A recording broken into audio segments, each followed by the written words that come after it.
Roland, are you there? I am indeed. I am indeed. Nice to be here. Welcome to everyone. I hope you will get. I trust you will get some really useful stuff out of this webinar.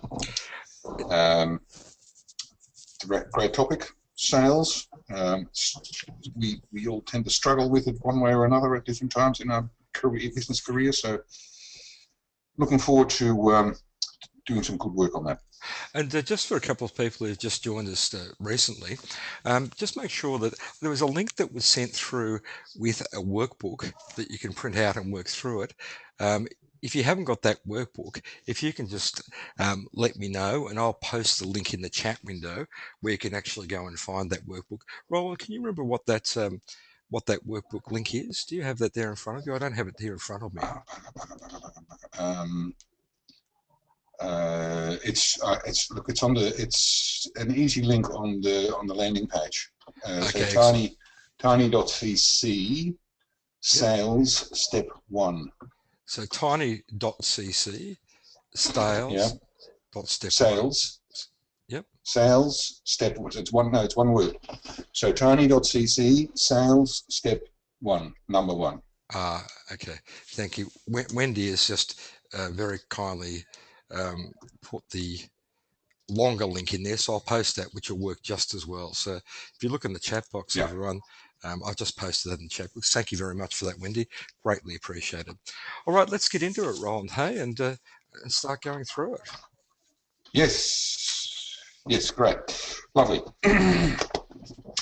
So, look, general comments. So this is our one of the webinars in the first steps to sound business management series as part of the Simple Steps for Business program. And this particular webinar is about the first steps to more sales in your business. So, a general comment before we go on. It's just been proven time and time again that passively sitting and listening to someone talking means you're going to forget 90% of what you've heard in less than a week. So if you want to get as much return on your investment of time in being part of this workshop, this webinar, that you need to participate. And that means that you need to do the exercises we're going to ask you to do.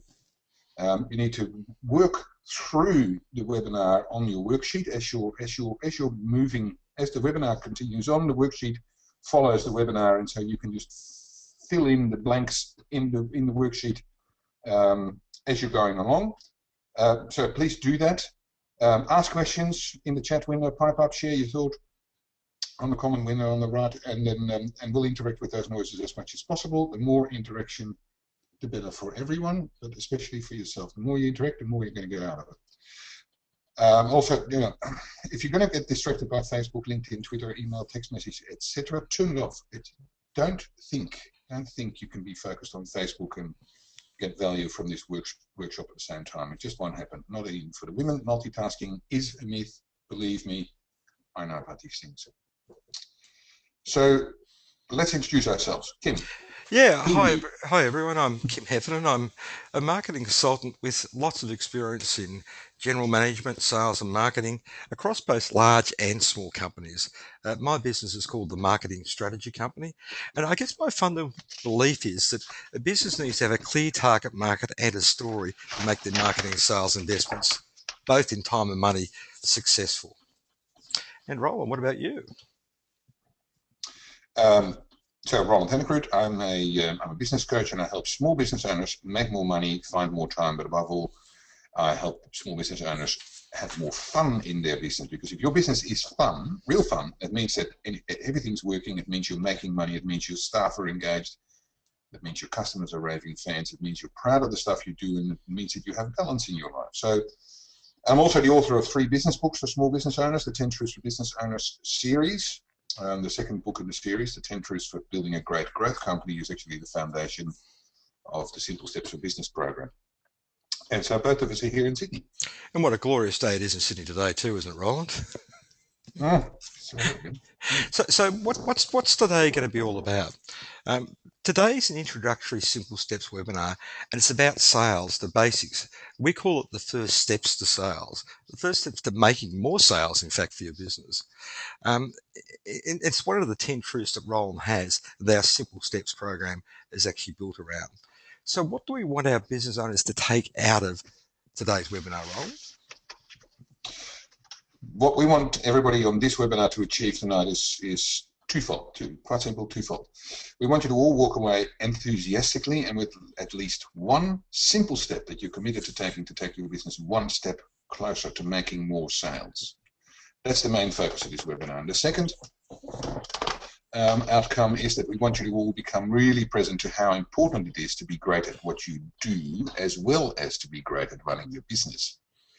A lot of business owners are great tradies, professionals, or corporate SKPs who know a lot about their profession. But to be a great small business owner, you have to have an understanding of all the key aspects of managing and growing your business, not just sales in this case.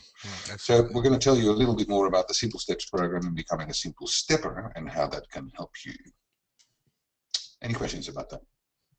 Just to say no, there's no questions. So sure. You nailed it, Roland. That's excellent. It's clear.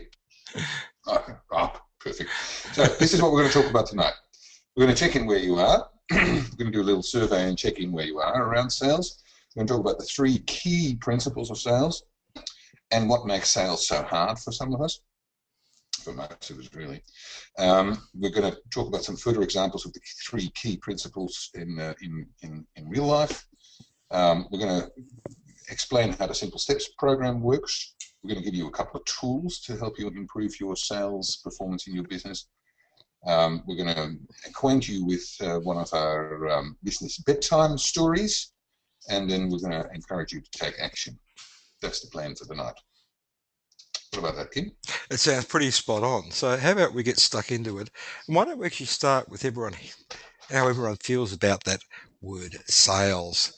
That is a 5-letter word. Yes, it is a 5-letter word. That 5-letter word named sales. So what I might do is just launch a quick poll, which should be appearing on the screen now. Yeah. So, Ron, do you want to just take us through the questions on the poll? Yep. And those questions are on your worksheet as well. So I encourage you to mark it on the worksheet as well for yourself. So questions: when I think of sales, what I feel is frustrated. I just don't seem to close the sale often enough. Or ashamed. I don't want to I don't want to seem like a used car salesman, so that holds me back. Or excited. I love talking to prospects and helping them. And I know somebody on the call at the moment who'll probably tick the 3rd one. Okay, we got. So yes. So click, tick select one of those 3, and we'll see how the numbers come back. Okay, I can see them coming in, Roland. Here we go. All right. Oh, that's really interesting, actually. Okay, I'll close that off. Okay, and okay, here we go. Let's just see what the results of that poll are. Okay, we've got. Oh, that's interesting. 10% of, sorry, it's actually not quite 10, but I'll round it up. The 10% are excited. It's a bit of a worry. 60 odd 70% are ashamed and 30% are frustrated. It's interesting, the ashamed one. That makes me really interested. The 10% excited one doesn't surprise me, but the ashamed one actually really surprises me. No, well, it doesn't surprise me that much. I mean, I think most small business owners and prospective business owners hate sales. They'd rather spend a week in a cell with their in-laws. It's not that bad, surely. But it is my experience, I guess. But yeah, it is a real problem, though, isn't it, when people have that attitude to sales? But this is the problem, right? Nothing happens until you sell something. You cannot run a business without selling anything, and every single business in the world that does well sells well, must sell well. And if you don't sell well in your business, you will always struggle to develop the business to where you'd like it to be. And so that's the purpose of this call. How can we take the first steps to start selling more effectively in our business? And what we want to do in this webinar is to give you some of the basic bits of understanding and direct you to a few simple tools that you'll find really helpful in building your healthy business and making sales a little bit easier. And we want to take some. We want to encourage you to take some simple steps, actions for you to take straight away. Yeah, absolutely. So why don't we jump into what we call the three key principles that we're actually going to focus on in today's Hmm. webinar? Yeah, the three principles. So what we're going to the three principles that determine um, what your sales are going to be like, how your sales performance is in your business. That to sell anything, you have to sell yourself first. That's the first principle that you've got to understand, that you've got to get. The second principle is that selling is a skill that you can learn. And the third principle is that selling is just another function of the business. It's just another function of the business, Okay, like so marketing and everything. so number one, the selling thing, you have to sell it first. Number two, selling is a skill you can learn. Number three, selling Mm. is just another function of the business. But great principles. But actually, let's go into it a bit more detail. Hey, Roland. Yeah. So the first thing to understand about sales is that in order to sell our service or product, we have to, in effect, sell ourselves first. That means that sales is firstly about a mindset to be comfortable to sell ourselves, and as a consequence, to sell our stuff. Yeah, Um, I think maybe you need to explain that a little bit more, Roland. yeah, yeah. Okay. Well, look, it's really important to understand it, and we'll talk about this idea a bit further on as well when we talk about why sales is hard for most people. But the thing to understand is this: customers buy you first before they buy your product or service. Yeah, so true. The more personalized the sales process is, the more this is the case. But even in a supermarket situation, when someone's shopping for toilet paper, they'll buy from you only after they've gained a certain level of trust in you as well as the toilet paper manufacturer. But in other areas of business, the principle becomes starkly visible. All of us have experienced sales situations, where customers have made a purchase decision with a competitor, seemingly contrary to their own interests, leaving us scratching our heads, going, "What the hell's going on there?" Because my offer was better. But why did they go and buy it from this other person? Right? This happens to everybody. And in those situations, I can guarantee you that you've not sold yourself well enough first. You may even have found yourself wondering why you yourself bought a certain service from someone one time when you might have had a lower price quote from someone else. Yeah, it's a bit like that. It's that ever-present gut feeling, isn't it? It's just right or Yeah, it's yeah, not yeah. right. Yeah, yeah. Yeah. Look, people are emotional beings rather than rational beings, and we're social animals above all. People do business with people they know, like, and trust in that order. Know, like, and trust. So you need to ensure that your customers go through that process of knowing, liking, and trusting you first, and actually get to trusting you before you can sell them anything. Okay, so in other words, to sell anything, you have to sell yourself first. So what's the second Yeah. principle then? Well, so the second principle is that selling is a skill, just like any other skill, as we said before. So there's a myth out there that salespeople are naturals and that you're either good at sales or not. And there's ample scientific proof that this is actually not the case. Good salespeople have developed a skill and they practice it and they learn how to get better at it. And it's a bit like public speaking. The best speakers that we've watched, like I don't know, Barack Obama or Steve Jobs, the best speakers look like they're effortless and natural.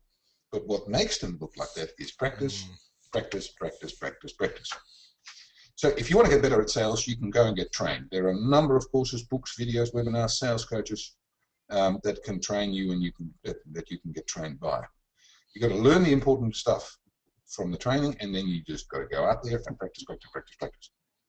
yeah, bugger it. There's no silver bullet, is there? No easy answers in there, Roland.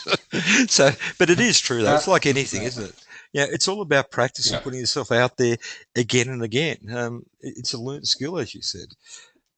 yeah, yeah, absolutely. Yeah, no, there's no red pill none of those red pills on the slides are actually going to fix you. It's just doesn't happen. I used to have one, but I gave it to my favourite client, and it's gone now. A little disappointing, but okay. So we can learn the Yeah. skill and we can practice. What's the third thing we need to learn about sales?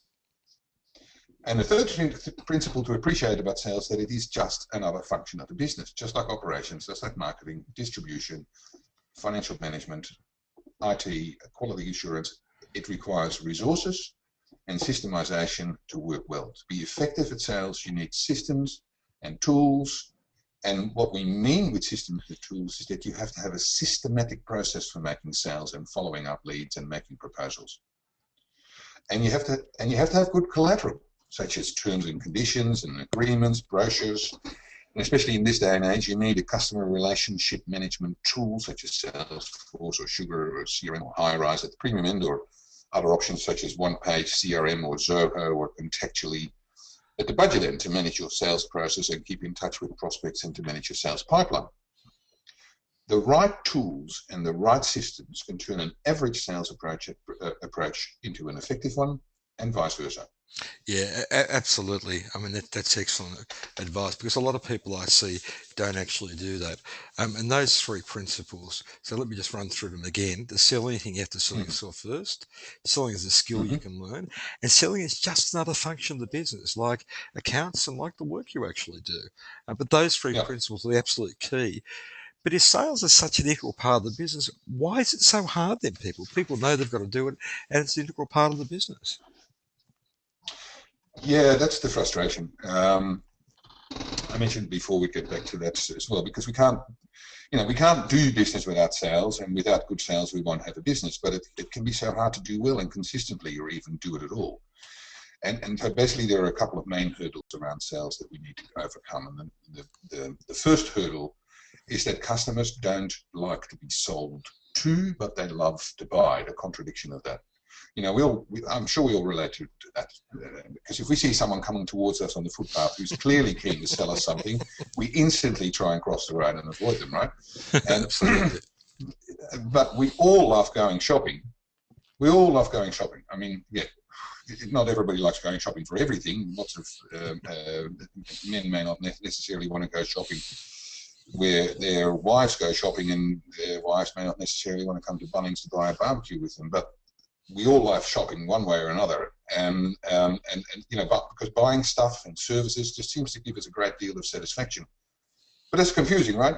Because if people don't want us to sell to them, how are we going to satisfy their need to buy? Yeah, absolutely right. Yeah, that's right. It's a real confusion. And the second hurdle is inside ourselves. Now, no matter what the self-help gurus and the sales trainers and the books and the DVDs and the webinars tell you, if you get a no to a sales proposal, it will feel like rejection, personal rejection. It's simply par for the course. Some people will feel this rejection stronger than others, and some circumstances will be worse than others, and lots of people will tell you that you shouldn't feel it, but you will. When you make an offer to someone to buy your product or service and this person says no, you will feel personally rejected. Remember, the first principle of sales is that we talked about before, that we have to sell ourselves before we got to sell our thing. Well, that means that if people don't buy our stuff, they don't buy us, and that feels rotten. Yeah, absolutely true. Look, I've seen so much stuff rolling where people say, what's that old cliche? You just got to build a bridge and get over it. But it's not that easy. I mean, for most business No. owners, that feeling's even more poignant, though, than salespeople themselves, because we're so invested in our own business. Our business is our baby, if you like. So if you say no to my sales proposal, you reject my baby. And that actually hurts personally. So the whole thing is, like, it's really quite confusing. How do you actually get past those hurdles then? What are some ideas we Right. can help people get past those? Yeah. Some of the two distinct techniques that I'll talk about are actually sort of contradictory or paradoxical in a way, but bear with me, and you'll get what I'm talking about. So the way to get past the first contradiction is by making it as easy as possible for people to make up their own mind in helping them satisfy their joy in buying something.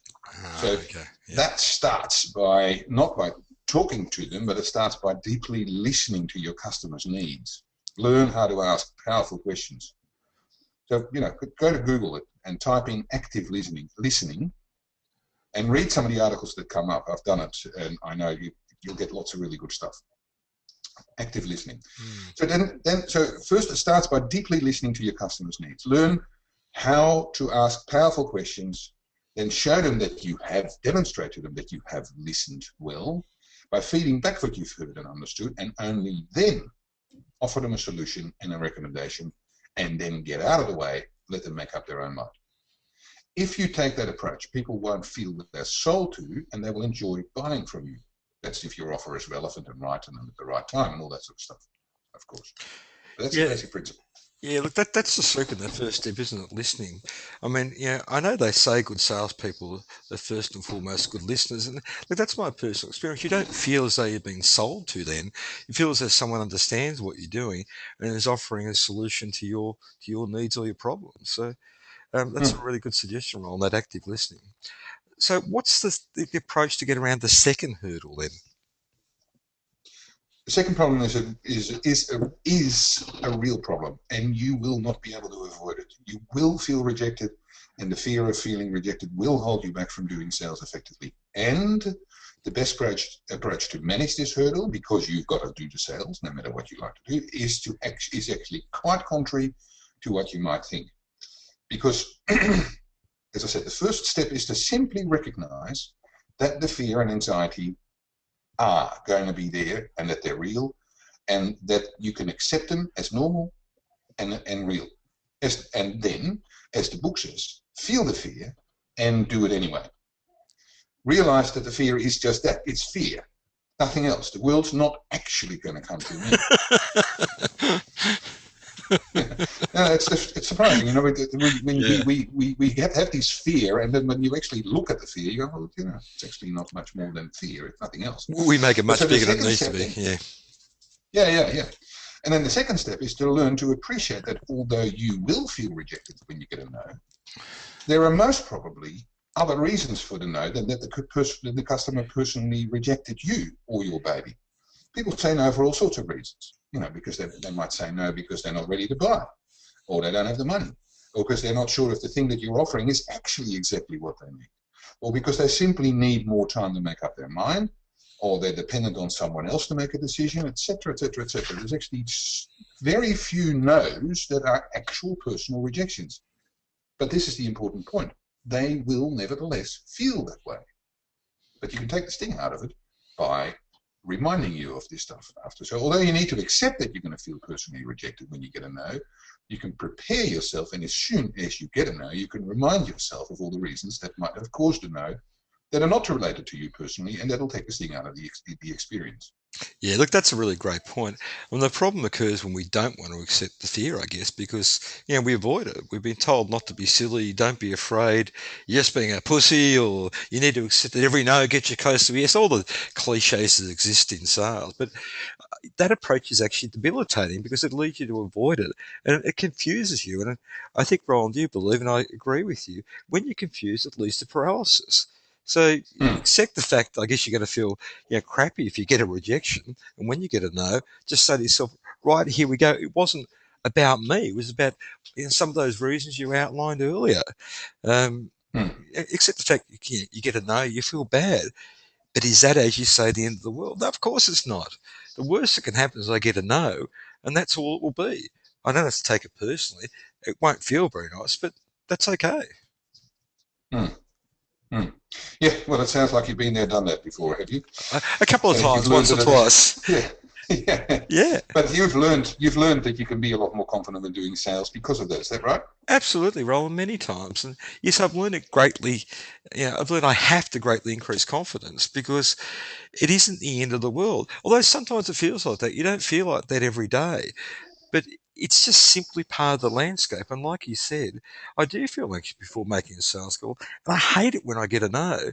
But I know that's all part of the game, and I've learned it isn't the end of the world, or the end of me just because someone said no. It just wasn't right at that time, perhaps. Hmm. Yeah, exactly. Yeah. Look, I actually just read an interview in a great book about sales with an old salesman who's been selling, actually door-to-door selling. It's the hardest Oh, sales God, you that'd be a probably hard do ever. slog. Yeah. Oh man, yeah. Um,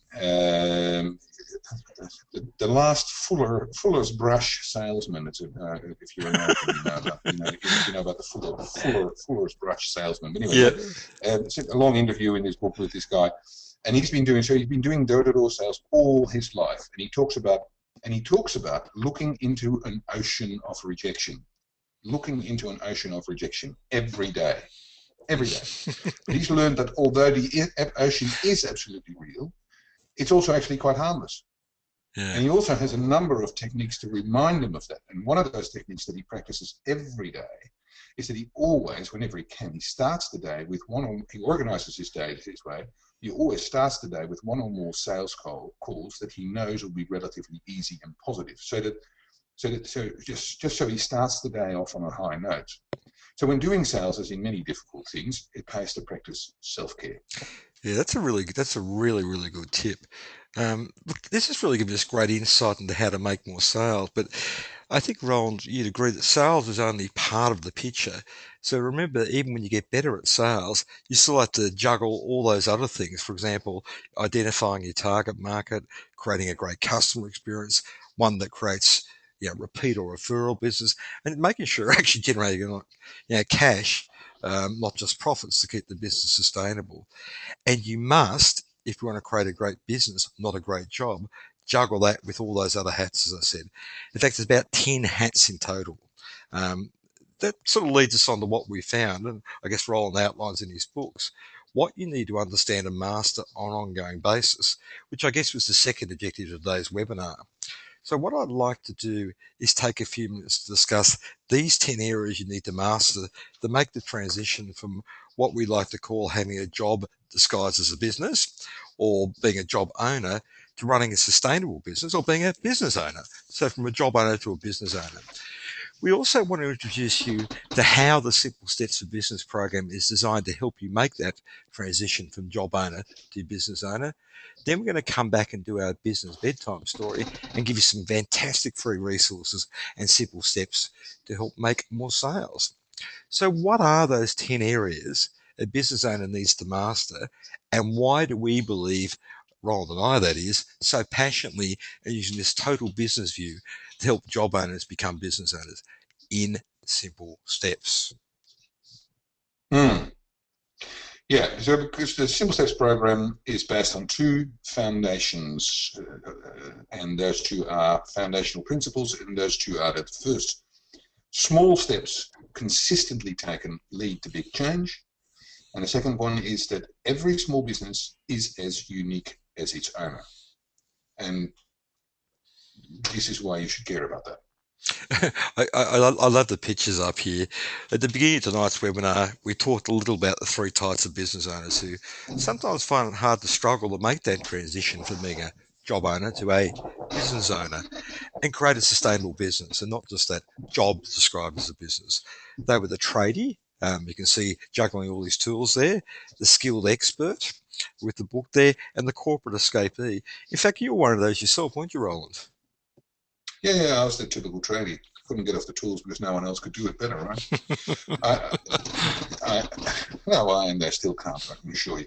Anyway, I had tradie eyes. I was seeing the business through my skill as a carpenter, and I had to learn the hard way that moving from a carpenter to growing a successful building business involved more than just being a good carpenter. In reality, I needed to move from being a job owner to becoming a business owner. Yeah, I see a lot of that with my mates and other people I know as well.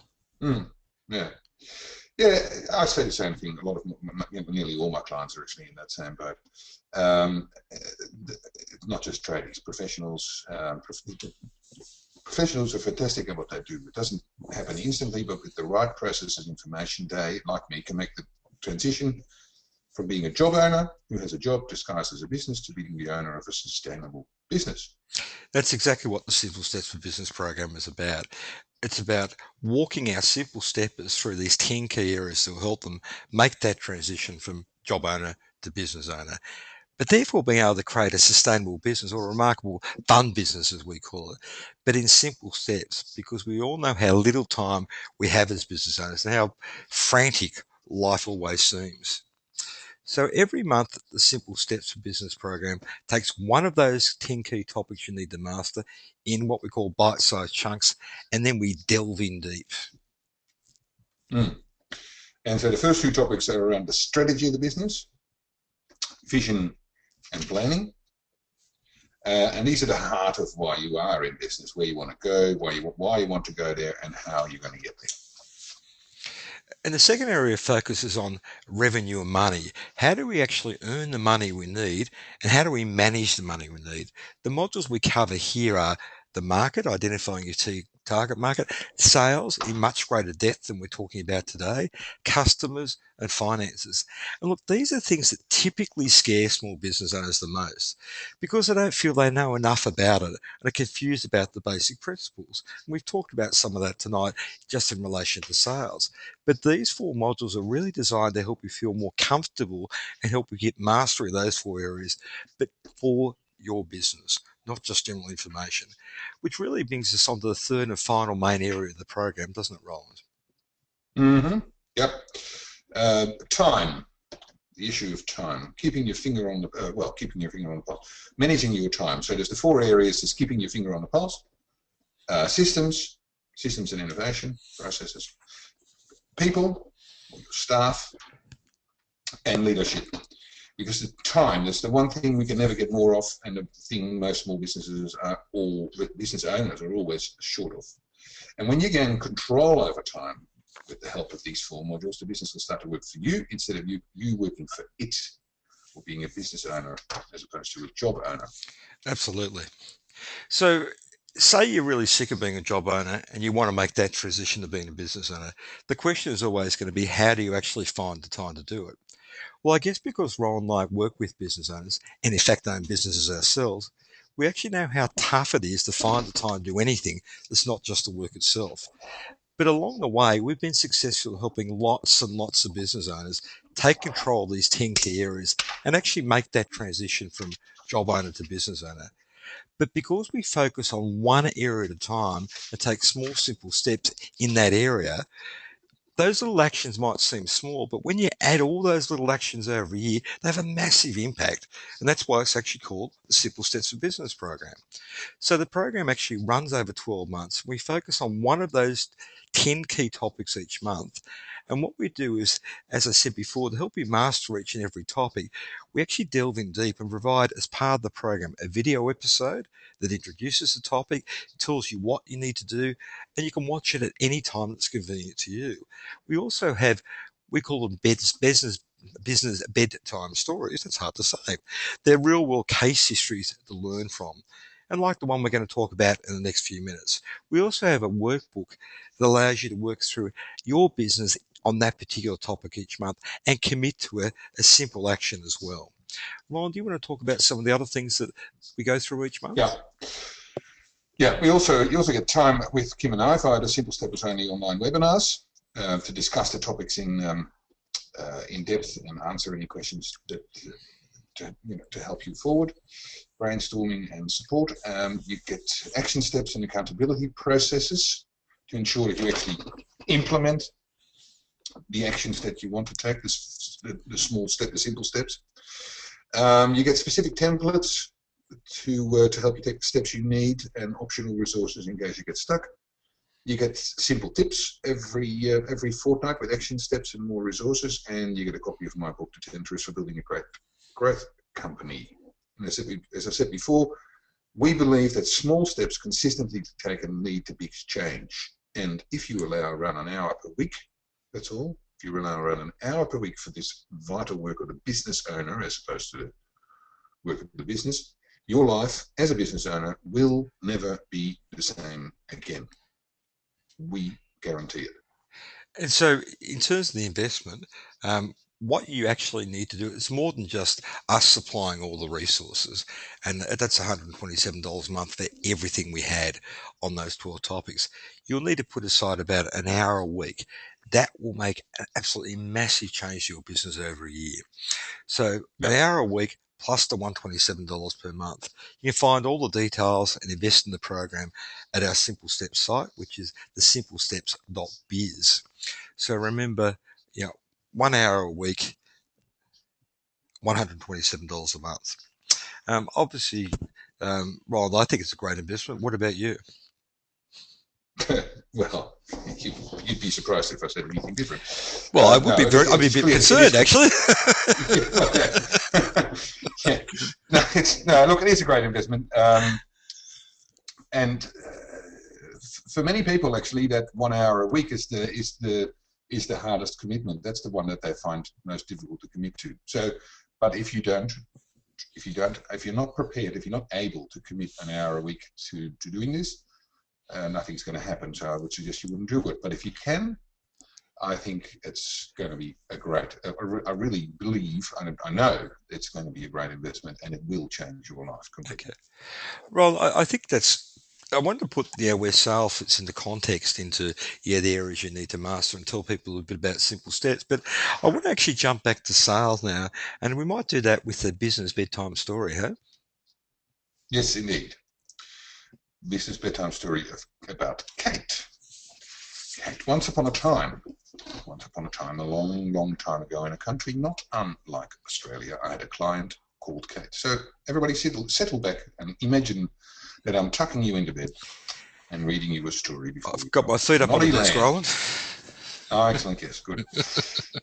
So Kate owned an architectural practice. Kate was phenomenal at her profession, and she'd won several prestigious architectural awards and prizes. And her portfolio was stunning, as were her website and brochures, and all Kate's marketing materials shone with testimonials from raving fan clients. However, when Kate and I started working together, Kate had barely enough work to keep the office going.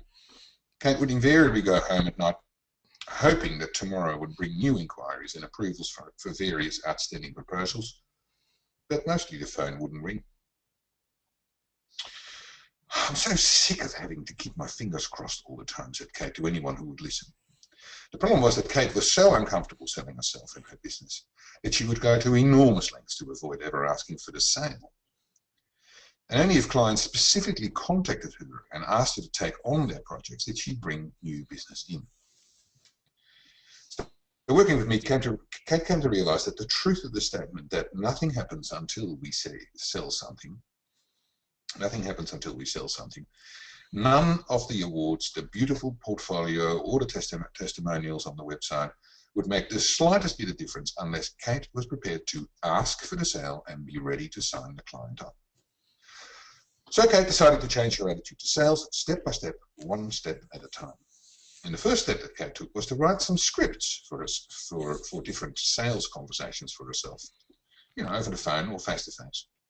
The scripts include specific call to actions and ask for the business sentences in the script at appropriate sections in the conversation. The next step was to text, test, and practice. So first, Kate tested the scripts on her husband, and when she felt more comfortable, she tried the scripts out on her office assistant. And then she rehearsed the scripts over and over until she could dream them. Finally, the last step was to take the scripts to the clients in real sales conversations.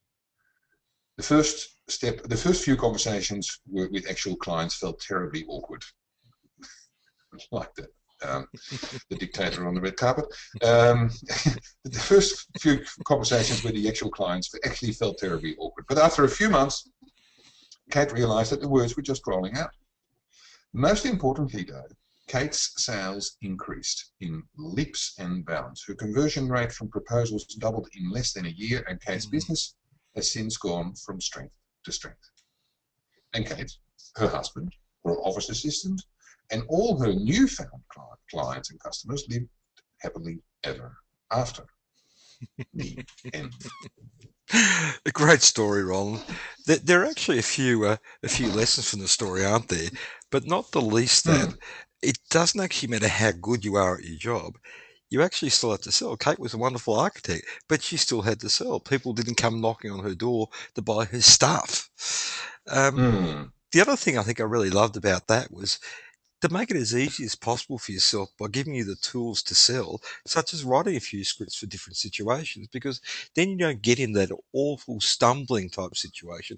Plus, if someone new comes along in your business, you've actually got that knowledge there. I see it so often, it doesn't get transferred with people. Hmm. So documenting those scripts is very good. And look, as we said Hmm. before, practice makes perfect. practice, practice, practice until it actually starts to feel comfortable and you don't feel like the dictator on the red carpet.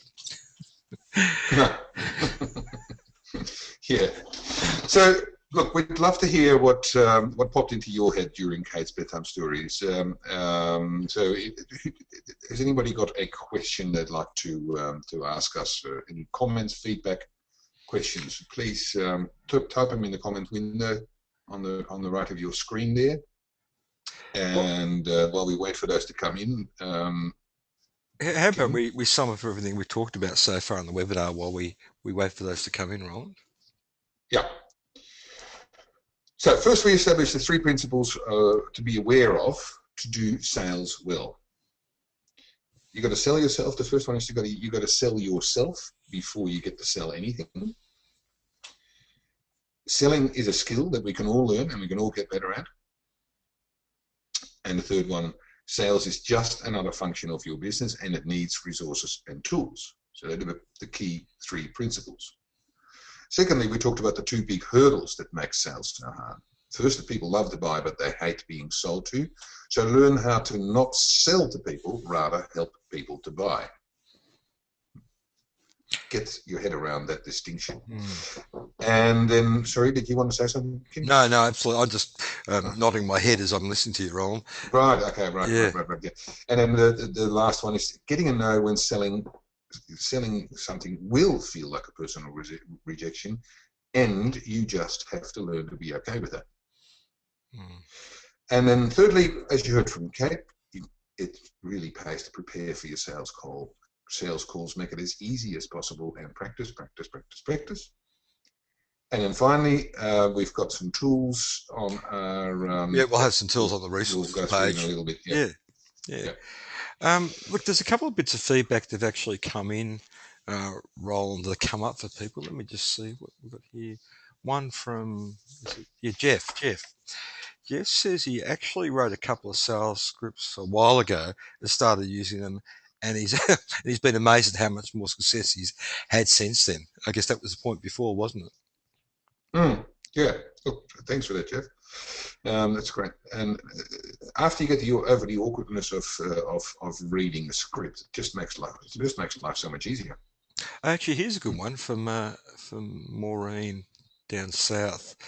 She wonders if you should write great question. Thanks, Maureen.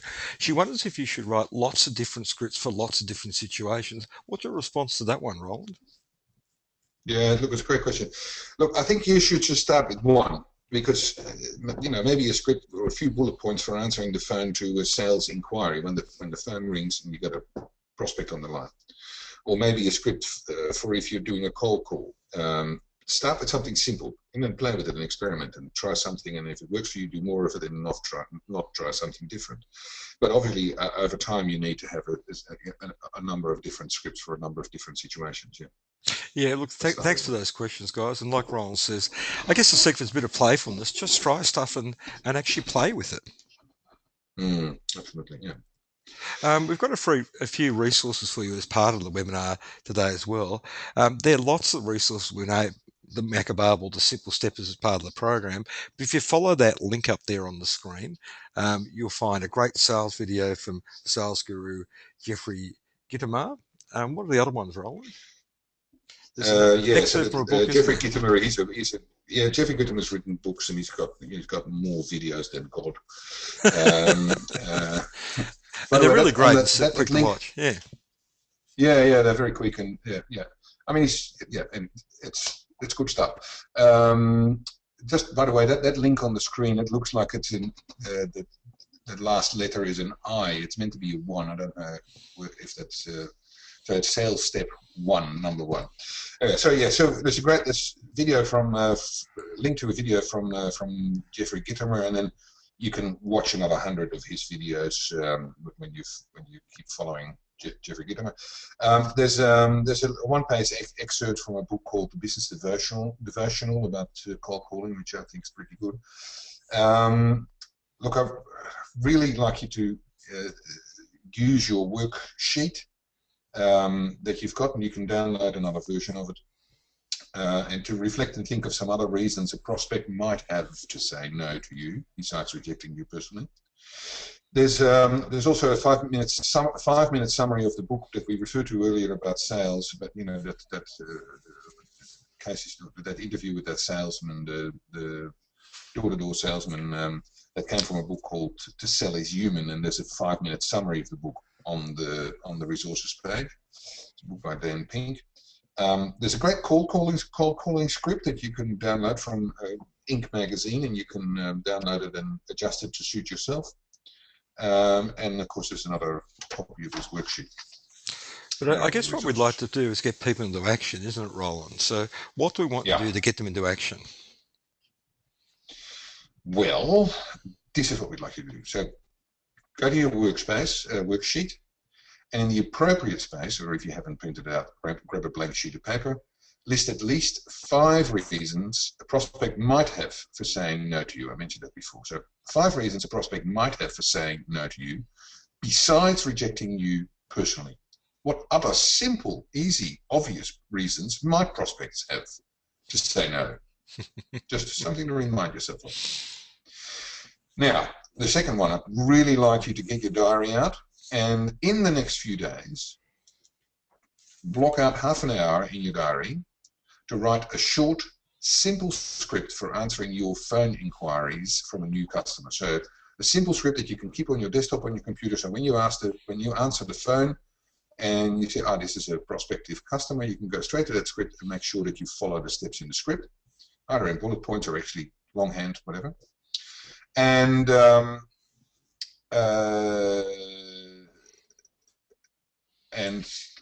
I'd love to hear from anybody who is actually already locked something into their diary now. In fact, I reckon, Roland, we shouldn't let them off the hook that easy.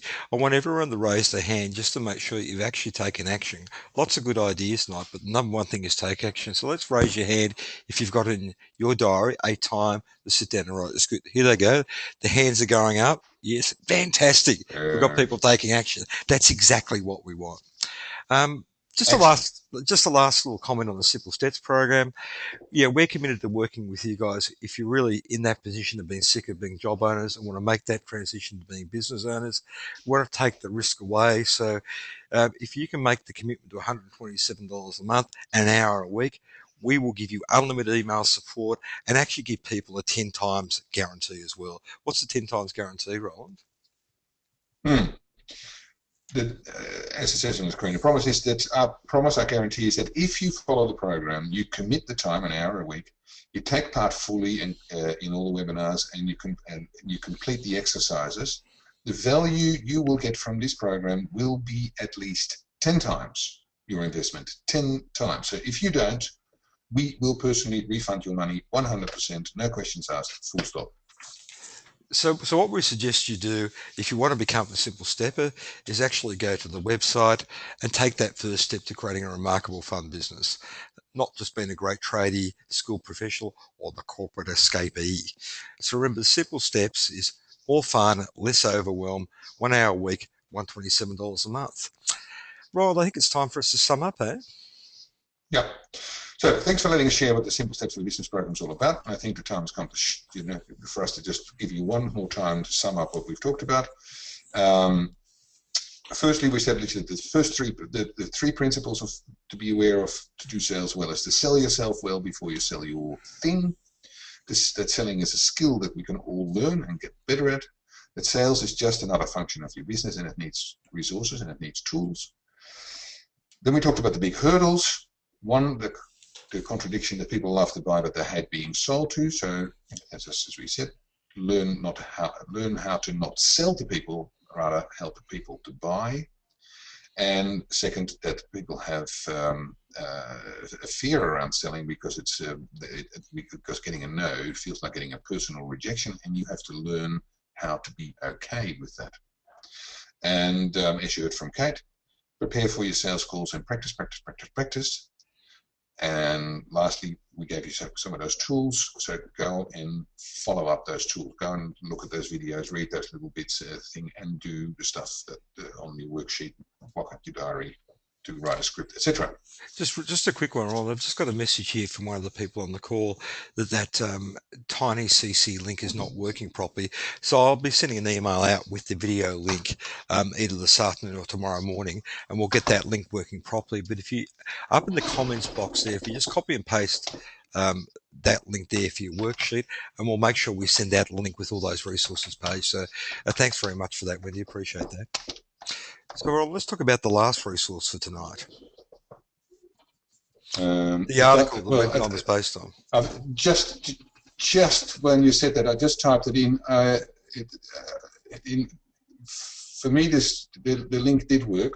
So maybe it's using an I at the end of it rather than the one. So that's yeah. So sales step. So there's two S's in the middle. Sales step one word. tiny.cc/sales step one. We'll put it in the email so you'll be able to click through anywhere. No, we'll put it in the email and people can link through. Yeah, that's right. Yep.